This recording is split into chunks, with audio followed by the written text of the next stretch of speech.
델타 변이 바이러스 확산으로 미국도 전역에서 확진자가 늘고 있는 가운데 이른바 핫스팟은 병상 부족 우려가 커지고 있습니다.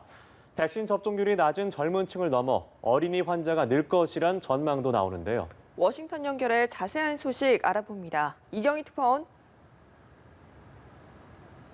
네, 미국은 50개 주 가운데 46곳에서 확진자 증가세를 보이고 있고 31개 주는 전주에 비해 50% 이상 크게 늘었는데요.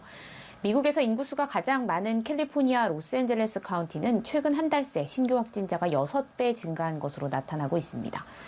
이른바 핫스폿으로 꼽히는 지역들에선 병상이 포화 상태에 이르기 시작했는데요. 핫스폿 중 하나인 플로리다주 마이애미의 한 병원은 지난달에 비해 입원 환자 수가 3배 이상 늘었습니다. 이 병원 관계자는 환자의 절대 다수가 백신을 맞지 않은 사람으로 그중 다수는 20대, 30대 젊은 층이라면서 중증으로 이어지기도 하고 일부는 사망에 이르기도 한다고 전했습니다. 미주리주의 한 병원도 한 달 새 입원 환자가 10배 가까이 늘었는데요. 이는 지난 겨울철 대확산 때보다도 많은 수준입니다.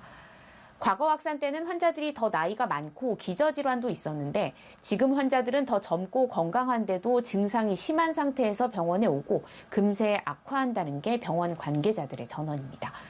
미 질병통제예방센터 CDC는 향후 4주간은 입원 환자가 계속 늘 것으로 예상했는데요. 이 같은 상황에서 백신 접종률을 높이지 못하면 접종 대상이 아닌 12세 미만 어린이들이 가장 큰 타격을 입을 수 있다는 경고가 나오고 있습니다. 이런 가운데 백악관이 백신을 둘러싼 가짜 뉴스 그리고 접종을 방해하는 행태에 대해서 강경 대응을 예고했다고요. 네, 그간 백악관은 접종률을 올리는 데 초점을 맞춰왔고 백신을 둘러싼 음모론이나 가짜 뉴스에는 공개적으로 대응을 하진 않아왔는데요. 접종률이 더 이상 올라가지 않자 가짜 뉴스 확산을 저지할 대책을 내놓기로 했다고 CNN이 보도했습니다. 여기에는 이른바 두 개의 미국이 현실화할 조짐을 보이는 감염 상황이 영향을 미쳤다고 볼 수 있는데요.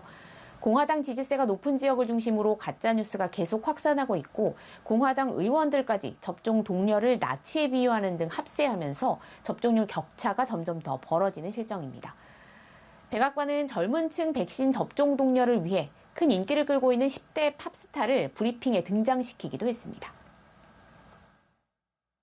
It's important to have conversations with friends and family members, encouraging all communities to get vaccinated and actually get to a vaccination site. 백악관은 바이든 대통령, 앤서니 파우치 소장, 올리비아 로드리고가 함께 출연하는 접종 동료 영상도 공개할 예정입니다. 지금까지 워싱턴에서 전해드렸습니다.